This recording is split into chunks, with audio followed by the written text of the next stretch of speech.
What happens when the one they called a liar turns out to be the only one who saw the truth? For Sarah Nightbrook, life had been an endless cycle of visions no one believed and warnings no one heeded. Born an Omega to the Shadowmere pack, she'd experienced her first vision at age 4, a fire that would consume the eastern wing of the pack house. She'd told everyone, begged them to listen, but they'd dismissed it as a child's nightmare. 3 days later, the fire happened exactly as she'd seen, killing 2 elders who couldn't escape in time. After that, her parents had called her cursed. The pack had called her a liar, claiming she must have set the fire herself and invented the vision to cover her guilt. For 17 years since, every vision she'd shared had been met with mockery, punishment, or worse. The scent of lavender and morning dew and wildflowers that clung to her skin was the only gentle thing about a life spent being called mad, manipulative, cursed. She'd learned to keep her visions to herself, to watch helplessly as the future she'd seen unfolded exactly as predicted, while everyone around her remained willfully blind. But when Alpha King Magnus Ravencroft stood before the Eclipse Gathering and rejected her as his fated mate, calling her a charlatan and a deceiver, even as she warned him of the darkness that would consume his kingdom within the year, everything changes. And what happens next? No one was prepared for. The Eclipse Gathering happened once every 7 years, when the moon passed directly in front of the sun, and day became night for 3 precious minutes.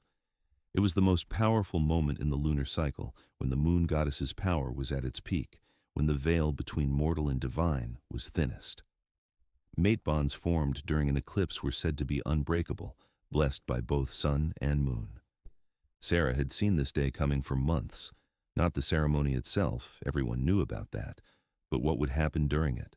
She'd seen the bond forming between herself and the Alpha King in her visions, seen the golden light that would bind them.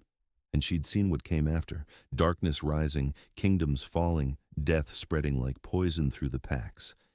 She'd tried to warn them, tried to tell the pack elders, her parents, anyone who would listen, but as always, they'd dismissed her. Sarah's having her delusions again, they'd say with contempt. The cursed Omega thinks she'll be queen, they'd laugh. Someone should muzzle her before she embarrasses us all at the gathering, her own mother, Marianne, had said. So Sarah had learned to stay silent, to watch and wait and prepare herself for what she knew was coming.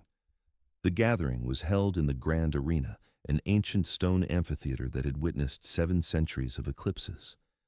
Wolves from all 5 kingdoms under Magnus Ravencroft's rule filled the space. Thousands of them, their combined power making the air thick and electric. The scent of dominance and anticipation hung heavy. Sarah stood at the back of the Shadowmere pack section, dressed in the plain gray dress her mother had given her. No adornments, no jewelry, just the silver collar marking her as unmated, cold against her throat. She'd braided her silver blonde hair simply, kept her violet eyes downcast, made herself as small and invisible as possible. It didn't matter. She knew what was coming. Alpha King Magnus Ravencroft arrived precisely at noon, and the temperature in the arena seemed to drop. He was a force of nature, 6 feet 6 inches of pure dominance wrapped in black leather and steel. His scent rolled over the crowd in waves, dark forest and dying embers and ozone and cold steel, the smell of ancient power and absolute authority. At 34, he had held his throne for 9 years, having unified 5 warring kingdoms under his rule through a combination of strategy, strength, and sheer will. They called him the Shadow King because he moved like darkness itself, silent, inevitable, inescapable. He had never taken a mate, never shown interest in taking one. The few who'd tried to catch his attention had been dismissed without a second glance. Sarah had seen him only once before, from a distance at a previous ceremony. Up close, he was even more intimidating. His eyes were storm gray, like clouds before lightning strikes, and scars marked his face and hands, the most prominent a jagged line that ran from his temple to his jaw. His dark hair was pulled back in a warrior's knot, revealing features that were handsome in a harsh, unforgiving way. But Sarah wasn't looking at his face. She was looking at the shadow that clung to him, visible only to her gift-cursed eyes, darkness that wrapped around him like a second skin, whispering promises of destruction. The ceremony began with the traditional eclipse preparations. Hundreds of wolves gathered in the designated circles, waiting to see if the moon goddess would bless them with mates during those 3 sacred minutes of darkness. Sarah didn't move. Didn't need to. She knew. The eclipse began. Slowly, inexorably, the moon slid in front of the sun. The world darkened, and the bond snapped into place. Golden light blazed between Sarah and Magnus, so bright it lit the entire darkened arena like a second sun. She felt it wrap around her heart, sink into her bones, claim every part of her with the absolute certainty of divine will. But she also felt something else. The darkness around Magnus surged, trying to corrupt the bond, trying to twist it into something poisonous. "No," Sarah whispered, instinctively channeling her power into the bond, purifying it, protecting it. The effort drove her to her knees. Through the golden light and the encroaching darkness, she saw Magnus go rigid. His storm-gray eyes found her across the arena, and his face twisted with rage and something darker, recognition mixed with denial. "No," he snarled, his voice carrying across the stunned crowd. "Not her. Anyone but her." The crowd erupted in confused murmurs. An Alpha King's mate was sacred, blessed, meant to strengthen his rule. To reject such a bond was almost unheard of. One of his advisors, a silver-haired beta named Aldrich, stepped forward. "Your Majesty, the bond is clear. The eclipse has blessed this union. The eclipse has cursed me with a charlatan and a liar." Magnus descended from the platform, each step deliberate and threatening. Wolves scattered from his path. His scent had gone sharp with fury and something that tasted like old fear.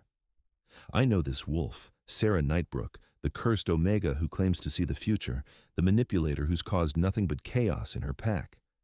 "That's not true," Sarah managed to say, though her voice shook. "I see true visions. I've tried to warn. You see nothing but what serves your ambition." Magnus cut her off. He stopped in front of her, towering over her kneeling form. This close, she could see the way the darkness clung to him, could see how it had wrapped around his heart like chains. "I've investigated you, Sarah Nightbrook. I know about the fires you predicted after setting them yourself. The accidents you foresaw after arranging them. You're a con artist who uses tragedy to gain sympathy and power."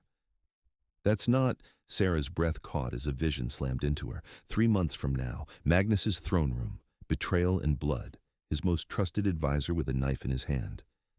"Magnus, please listen. In 3 months, Aldrich will—" "Enough!" Magnus's hand shot out, gripping her chin and forcing her to meet his eyes.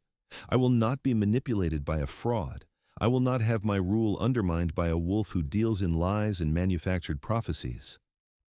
Behind him, a woman laughed. Ravenna Darkwater stepped forward, her beauty sharp and cruel. She was stunning, tall and elegant, with raven-black hair and eyes like emerald poison. Her scent of cinnamon and iron and fresh blood made Sarah's stomach turn. "Poor little prophet," Ravenna purred, her hand settling possessively on Magnus's arm. "Did you really think claiming visions would make you queen?" Magnus didn't remove her hand, didn't step away. He just looked down at Sarah with those cold, cold eyes. "I, Magnus Ravencroft, Alpha King of the 5 Kingdoms, reject you, Sarah Nightbrook, as my fated mate." His voice was formal, ritualistic, final. "I sever this bond in the sight of the moon goddess, the sun, and the assembled packs. You are released from all claims, all rights, all protections afforded by mate bond law." "Wait," Sarah gasped, reaching for him even as the first wave of pain hit. "The darkness around you, it's not natural. Someone has cursed you. If you reject me, you'll have no defense when—" The rejection completed with the force of a thunderclap. The golden bond between them didn't just break, it shattered, exploding into 1,000 pieces of light and agony. Sarah's scream tore from her throat as the mystical connection was violently severed. It felt like her soul was being ripped apart, like every vision she'd ever had was being torn from her mind all at once. But in that moment of supreme agony, she saw, really saw, the future spreading out before her in all its terrible glory. Magnus's kingdom falling to darkness, his allies turning to enemies, his throne consumed by the very shadows that clung to him, and she saw the only way to save him. She convulsed, her body rejecting what was happening, her wolf howling in grief somewhere deep inside where no one could hear. Guards appeared. massive warriors in Magnus's black and silver colors. They lifted Sarah from the ground, even though she couldn't feel her legs, couldn't feel anything except the gaping wound in her chest where the bond had been. "Remove her," Magnus ordered, already turning away as if she meant nothing. "Beyond the borders, immediately. I don't want her in my kingdoms." "Your Majesty, the wasteland," someone protested. "It's cursed ground. Nothing survives there. She'll die within hours." "Then perhaps the moon goddess will think twice before pairing me with liars again." Magnus's voice was flat, emotionless. He made a mistake. He didn't just reject his mate. He condemned the only person who could save him to death and sealed his own doom in the process. Sarah's parents stood frozen in the crowd. Her mother wouldn't meet her eyes. Her father's face showed guilt but no courage to intervene. "Please," Sarah whispered as the guards dragged her past. "The vision. I saw how to save everyone. If you would just listen." But no one listened. They never did. The guards took her to the western border, where the kingdom's territories ended and the wasteland began. Beyond the marker stones lay cursed ground, land where magic had gone wrong centuries ago, where nothing grew and no wolf could survive. The very air there was poisonous, the water undrinkable, the cold unnatural. They released her just beyond the border, and one of them, younger than the others, his face troubled, pressed a water skin into her hands. "May the goddess forgive us," he murmured. Then they were gone, and Sarah was alone in hell. The wasteland lived up to its name. The ground was barren rock and ash, the air thick with something that burned her lungs. The cold wasn't the clean cold of winter. It was wrong, corrupted, seeping into her bones like poison. The bond wound in her chest throbbed with every heartbeat. The visions that had plagued her since childhood were worse now, sharper, more vivid. She saw Magnus's future playing out in 1,000 variations, each one ending in darkness and death. Unless someone stopped it. Unless she stopped it. Her wolf, silent for so long, stirred with sudden determination. "We will not die here," she said fiercely. "We have work to do." Sarah stumbled forward because stopping meant dying faster. She had to survive, had to find a way to warn them, to save them, even if they'd never believe her. She found shelter in the ruins of an ancient temple, crumbling stone walls that offered minimal protection from the elements, but were better than nothing. Strange symbols covered the walls, glowing faintly with residual magic. This place had been important once, before whatever catastrophe had poisoned the land. Sarah huddled against a wall, trying to preserve what little body heat she had left. The visions kept coming, relentless, showing her the future in excruciating detail. "This is it," she thought distantly. "I'll die here, and no one will ever know I was trying to save them." "No," her wolf said with sudden strength. "We are the truth seer. We do not give up. We do not surrender. We see what must be done, and we do it." Truth seer? Sarah had never heard that term before. Her grandmother's voice echoed from distant memory. "When all others are blind to coming darkness, the truth seer will open her eyes. She will be scorned and doubted, cast out and left for dead, but she will rise with the gift none can deny." Just a story, just a fairy tale. "This is where we wake up," her wolf said with certainty. Then darkness claimed her, and Sarah knew nothing at all. Warmth. That was the first thing Sarah registered as consciousness slowly returned. Warmth and the sound of breathing that wasn't her own. She forced her eyes open and couldn't immediately process what she was seeing. Wolves, massive wolves, each one easily 3 times the size of the largest alpha she'd ever encountered, surrounded her in a protective circle. Their body heat had created a pocket of warmth that had saved her life. Sarah counted them through her dazed confusion. 1, 2, 3, 4, 5, 6, 7, 8, 9, 10. 10 enormous wolves with fur in every shade imaginable.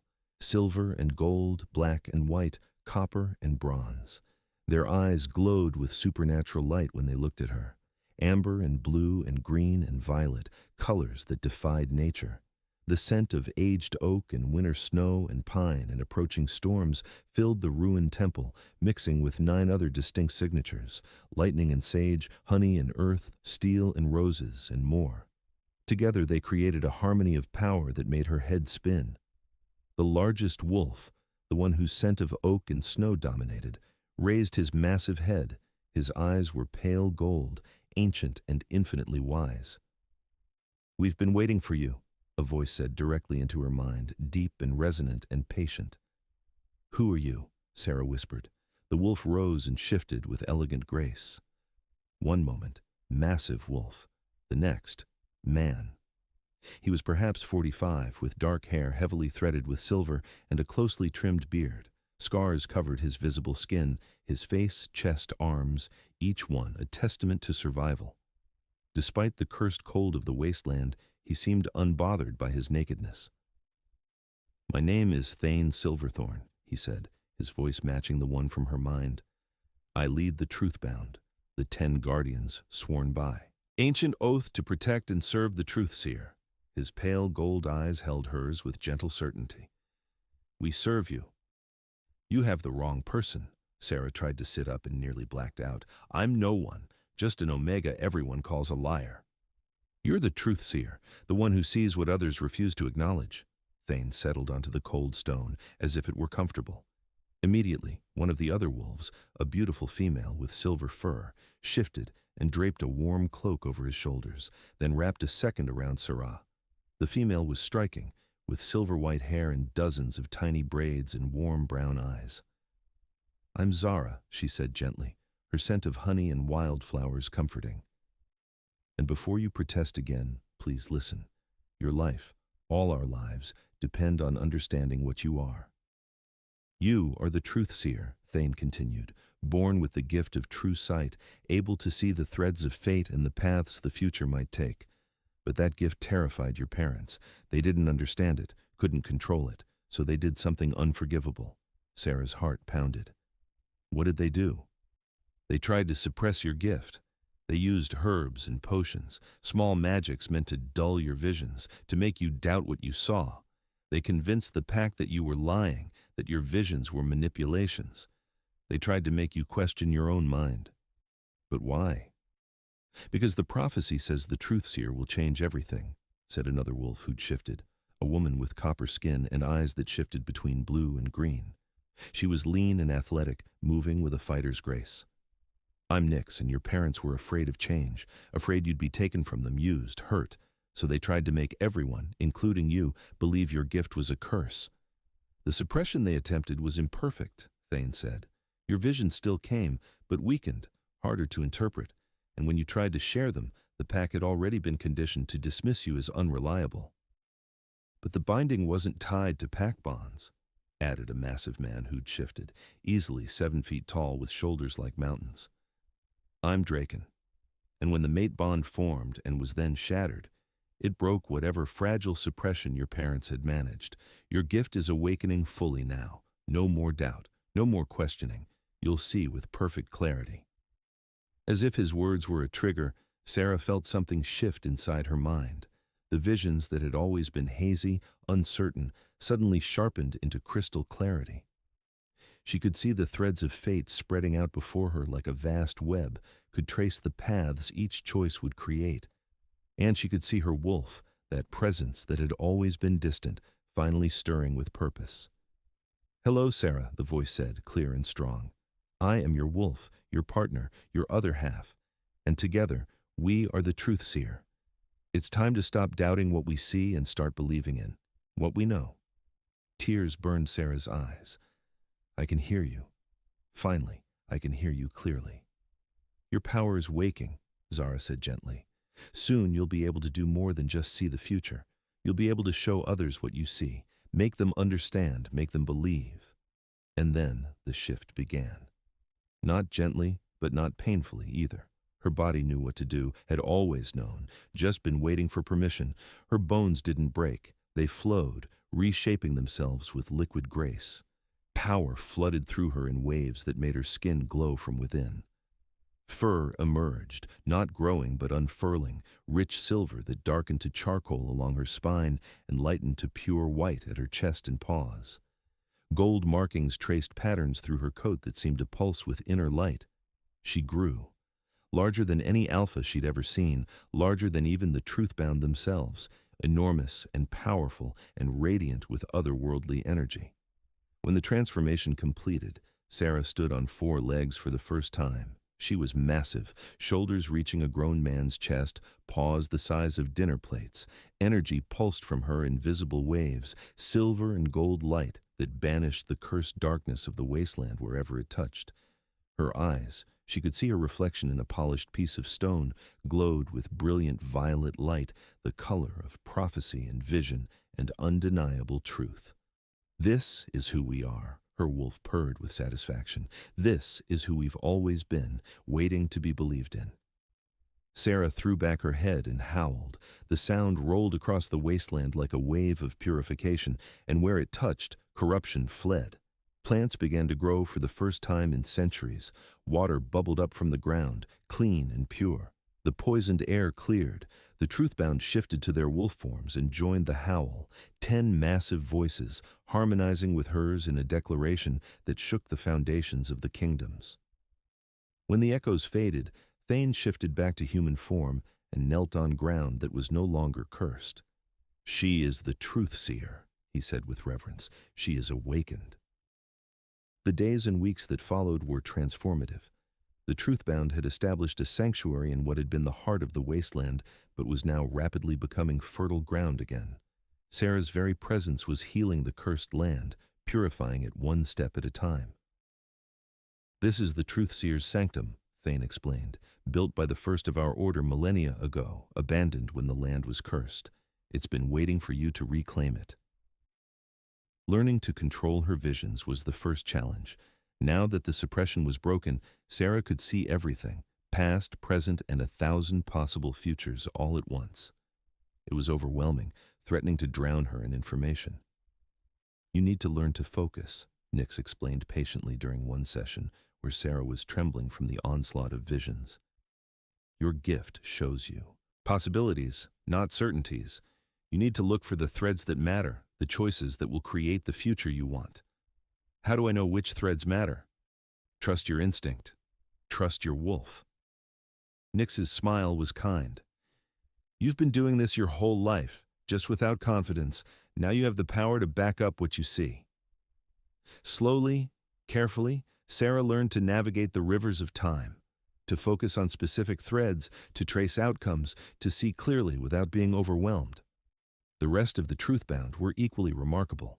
Draken, the weapons master, gentle despite his enormous size, who taught Sarah that power without control was just destruction. Kyle, a scholar with gray eyes and an encyclopedic knowledge of prophecy. His scent of old books and rain was comforting, and he helped Sarah understand the history of the truth-seers who'd come before. Lyric and Arya, twin sisters, one with hair like flame and one like shadow. Lyric smelled of fire and spice, Arya of night-blooming flowers. They moved as one perfect unit and taught Sarah that strength came in many forms. Finn, wild and fierce, with bronze skin and eyes that glowed amber even in human form. His scent of lightning and sage marked him as the pack's best tracker. Vex, the strategist, quiet and deadly, who could see patterns in chaos. His scent of steel and rain matched his analytical mind perfectly. And Alara, the healer, with gentle hands and a voice like music. Her scent of lavender and starlight made everyone feel safe, and she taught Sarah that seeing the future meant nothing if you couldn't act to change it. They became her family, her true pack, not bound by fear or suppression, but by mutual respect and shared purpose. But it was Thane who became something more. It happened naturally, the way his steady presence grounded her when visions threatened to overwhelm her, the way his scent would deepen when she entered a room, the way he looked at her with an intensity that had nothing to do with duty and everything to do with desire. One evening, after Sarah had successfully prevented a minor catastrophe by warning Finn about a collapsing cliff, Thane asked her to walk with him. They climbed to a high point where the land she'd healed spread out below like a promise. "You're ready," he said quietly. "Your control is solid. Your power is fully awakened. If you wanted, you could step into your role as Truthseer tomorrow." "But," Sarah prompted, "but you don't have to face what's coming alone."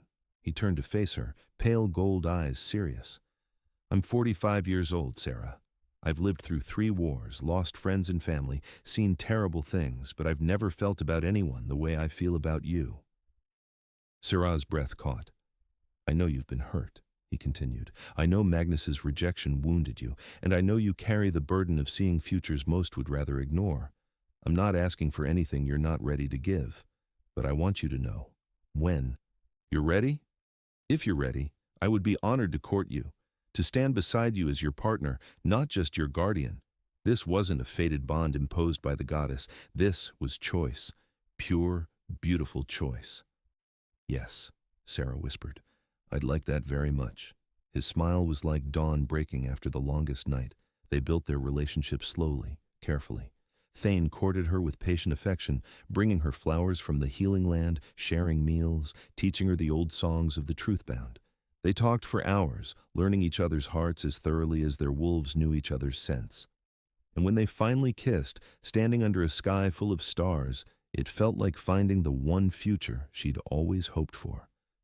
But peace never lasted in the world of wolves. It started with Finn's warning. He'd been scouting when he caught familiar scents, Shadowmere pack wolves, accompanied by warriors from multiple kingdoms. They're mobilizing, he reported, face grim. I counted at least 25 wolves, maybe 30, all trained fighters, and Magnus is leading them personally. They know I'm alive, Sarah said, not a question. More than that, Draken had been on the same patrol. They know the wasteland is healing. They know something powerful is happening here, and Magnus can't afford to let that stand. I'm living proof of his mistake, Sarah said quietly. Every day I survive, every vision that comes true, undermines his claim that I'm a fraud. You're proof that he rejected truth itself, Thane said, his voice cold with barely restrained fury. And for a king whose power rests on being right, on being infallible, that's unforgivable. Ravenna is with them, Zara added, leading the advance scouts, the beta who'd mocked Sarah at her rejection. Of course. We can't fight 30 wolves, Sarah started, though her wolf disagreed fiercely. 10, Thane interrupted. You're not— Yes, I am. Sarah let her power rise, let her eyes flash violet. I've seen this battle in my visions, every possible outcome, every path we might take, and I know exactly how it needs to go. Thane looked ready to argue, but something in her voice, command woven with absolute certainty, stopped him. What did you see? He asked instead. I saw the future where we win, where Magnus finally understands what he rejected, where everything changes. Sarah met his eyes. Trust me. Trust what I've seen. Always, Thane said, taking her hand. They chose the battlefield according to Sarah's vision, a wide clearing at the edge of the healed land, where the contrast between corruption and purification was stark. And they waited. Magnus's war party arrived at sunset, 30 wolves in perfect formation. They shifted to human form as they approached, and Sarah had to admit they were impressive. Trained warriors all, confident and deadly. Magnus stood at the center, as magnificent and cold as she remembered. Ravenna flanked him, her beauty sharp as broken glass. Her scent of cinnamon and iron and blood was thick with anticipation. Sarah Nightbrook, Magnus called across the clearing. His voice was controlled, but his scent betrayed conflict, ozone and steel sharp with something that might have been doubt. You were cast out, told to die in the wasteland, yet not only do you live, you've transformed it. I healed it, Sarah called back, her voice steady, just like I tried to heal you before you rejected me. Enough games, Ravenna snarled. You're a manipulator who somehow corrupted this land to serve your tricks. You'll die here, and your lies will die with you. The only lies here are the ones you tell yourselves, Sarah replied. But I'm done trying to convince people who refuse to see. If you want me dead, Magnus, come take your shot. But know that I've seen how this ends, and it's not the way you think. Ravenna shifted mid-leap, her copper wolf hurtling toward Sarah with murderous intent. Sarah met her with effortless grace. Her shift was instantaneous, controlled, perfect. One moment human, the next her massive wolf form, intercepting Ravenna with a single swipe of her enormous paw. The beta wolf flew backward, crashing to the ground with a yelp of shock. She tried to rise, but Sarah was already there, violet eyes blazing. Stay down, Sarah commanded, pushing the words directly into Ravenna's mind with irresistible force. Or I'll show you every future where you don't. Ravenna went utterly still, suddenly seeing 1,000 visions of her own death flash through her mind. The clearing had gone silent. "Impossible," someone whispered. But Sarah wasn't finished. She threw back her head and howled, not a call for help, but a summons. And the Truthbound answered. 10 massive wolves emerged from the tree line, and Magnus's warriors collectively stepped back. These weren't just large wolves. These were dire wolves from ancient legends, guardians of prophetic power, each one radiating authority that made alphas feel insignificant. Thane's wolf form was larger than any present, his silver fur crackling with ethereal light. Draken was a mountain of golden-brown muscle. The twins moved like synchronized destruction. Nyx's black and white wolf seemed to shift between shadow and light. "The Truthbound," one of Magnus's advisors breathed. "From the oldest prophecies, they're real." "They're hers," Thane rumbled, his voice carrying even in wolf form. He stood beside Sarah, protective and proud. Magnus stared at Sarah, and for the first time since she'd known him, his cold mask shattered. His storm-gray eyes moved from her massive form to the Truthbound, to Ravenna still frozen beneath her paw, to the healed land spreading out behind her. "You were telling the truth," he whispered. "All of it, every vision, every warning, and I called you a liar." "You made a mistake," Sarah said, shifting back to human form as Zara brought her a cloak. "You didn't just reject your mate, you rejected the Truthseer, the only person who could have saved you from the darkness that's consuming you." Magnus's hand went to his chest, and Sarah saw him truly perceive the shadows wrapped around his heart for the first time. "What is this?" "A curse, placed on you 7 years ago by someone you trust. It's been slowly poisoning your judgment, making you paranoid, cruel, unable to trust anything that threatens your control." Sarah's voice softened. "I tried to warn you at the eclipse. In 3 months, Aldrich, your most trusted advisor, will try to assassinate you. He's the one who cursed you, and he's been waiting for it to fully take hold before making his move." Magnus turned to look at Aldrich, who'd gone pale. The older beta's scent suddenly reeked of fear and guilt. "Is it true?" Magnus demanded. Aldrich tried to run. Draken's massive form blocked his path, and within seconds, the traitor was surrounded. A wave of power washed over Magnus as understanding hit. "Everything you warned me about, every vision you shared, it was all true, and I threw you away." Slowly, incredibly, the Alpha King of the 5 Kingdoms sank to his knees. "Mercy," he said, his voice breaking. "Not for me, I deserve none, but for my kingdoms, my people. If there's any way to break this curse, if there's anything I can do to atone—" "You'll start by telling the truth," Sarah said, her voice carrying absolute authority. "You'll return to your kingdoms. You'll call a gathering of all 5 realms, and you'll tell them what happened, that you rejected the Truthseer, that your pride blinded you to truth itself, that you were cursed, and I was the only one who saw it." "They'll strip me of my throne," Magnus said hoarsely. "Maybe. Or maybe they'll see that even kings can be wrong and still choose to do better." She let her eyes flash violet. "But first, I'll break the curse that's poisoned you, not because you deserve it, but because your people don't deserve to suffer for your mistakes." She placed her hand on his chest and power flowed from her. Silver light blazed between them, and the shadows wrapped around Magnus's heart began to burn away. He screamed as the curse broke, years of poisoned thoughts and corrupted judgment purging from his system. When it was done, Magnus collapsed, gasping. The scent of fear and suspicion that had clung to him was gone, replaced by clarity and horrified understanding. "I saw you as an enemy," he whispered, "but you were trying to save me all along." Sarah looked at Ravenna, who'd been watching everything with growing horror. You mocked me, celebrated my exile, stood beside a cursed king and called me a liar." Ravenna's face cycled through emotions before settling on shame. I thought I was supporting my king. I didn't know. You didn't want to know. You wanted power, status, and you didn't care who you hurt to get it." Sarah's voice was cold. "You're stripped of your beta rank. You'll serve as an omega in the Shadowmere pack for 4 full years. You'll learn what it means to have your truth dismissed, your warnings ignored, your gift called a curse. If you show genuine growth and genuine remorse, we can discuss your future."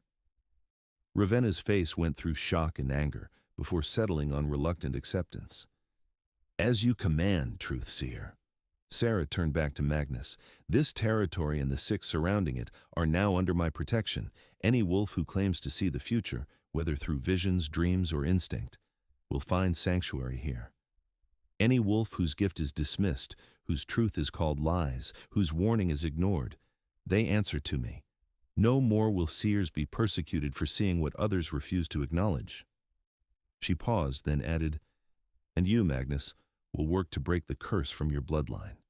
This darkness didn't start with you. It's been passed down for generations, making your family paranoid, suspicious, unable to trust anything they can't control. I've seen the path forward. If you're willing to do the work, I'll help you heal." Magnus looked up at her with something like hope. "Why? After everything I did to you, why would you help me?" "Because I'm the truth seer. I see what needs to be done, and I do it, even when it's hard, even when it hurts." She felt Thane's warmth as he moved to stand beside her, his hand finding hers. "And because someone has to break the cycle of fear and dismissal, it might as well be me." Magnus's eyes moved to their joined hands, and something complicated passed through his expression. "He's a good male. Treat her well, Silverthorn." "With every breath," Thane replied, his voice a solemn vow. They watched as Magnus's war party retreated, 30 wolves who'd come for an execution leaving with truths that would reshape the kingdoms. When they were gone, Sarah finally allowed herself to tremble. Thane caught her, holding her close. "You were magnificent," he murmured. "I was terrifying," she corrected. "That too." He smiled. "What now?" "Now we build something better. A place where truth is valued, not feared. Where gifts are celebrated, not suppressed. Where no one ever has to doubt what they see." In the months that followed, Sarah's sanctuary grew exponentially. Word spread that the truth seer had risen, and wolves with gifts began arriving from every direction. Dreamwalkers, empaths, those who could read the threads of fate. They built a community where truth was sacred, where visions were respected, where no one had to hide what they could see. Sarah worked with Magnus to break the generational curse on his bloodline. It took months of careful magic, of tracing poisoned threads back through centuries, but slowly the darkness lifted. Magnus emerged changed, humbler, wiser, more willing to listen to truths he didn't want to hear. When Sarah and Thane completed their chosen mate bond under the next eclipse, the mark that appeared over their hearts, a silver eye that never closed, declared their partnership to all who could see. Her parents came, eventually. They arrived broken by guilt, diminished by years of denying their daughter's truth. Through tears, they confessed their fear, their misguided attempts to protect her by making her doubt herself. Sarah didn't forgive them immediately. Trust had to be rebuilt through consistent action, not words. But she gave them a place in her sanctuary, a chance to prove their love by supporting other young seers whose parents didn't know how to handle their gifts. And when the blood moon rose on the winter solstice, waking something ancient and terrible in the places between dreams and reality, Sarah stood on the highest point of her sanctuary with the truth bound at her back, and Thane beside her.